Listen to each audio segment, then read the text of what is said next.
সরস্বতীর পূজার গল্প। একটি ছোট গ্রামে থাকত মিঠু নামের এক শান্ত স্বভাবের ছেলে। পড়াশোনায় সে খুব চেষ্টা করত, কিন্তু কিছুতেই মন বসাতে পারত না। পরীক্ষার সময় এলেই সে ভয় পেয়ে যেত। একদিন বসন্ত পঞ্চমীর সকালে মিঠুর মা তাকে বললেন, আজ সরস্বতী মায়ের পূজা, মন দিয়ে প্রার্থনা করো, মা নিশ্চয়ই সাহায্য করবেন। মিঠু স্নান করে হলুদ জামা পরে খাতা কলম নিয়ে পূজার আসনে বসল।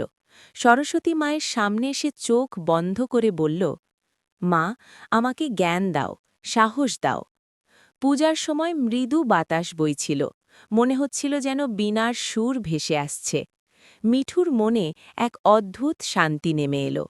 সেদিন থেকে সে নিয়ম করে পড়তে বসল, আর ধীরে ধীরে তার ভয় দূর হতে লাগল। পরীক্ষার দিনে মিঠু আত্মবিশ্বাস নিয়ে প্রশ্নপত্র খুলল। সে বুঝল, সরস্বতী মা শুধু নম্বর দেন না, তিনি মনকে স্থির করেন। সেদিনের পর থেকে বসন্ত পঞ্চমী এলেই মিঠু মাকে প্রণাম করে বলে, মা, জ্ঞান দাও, অহংকার নয়।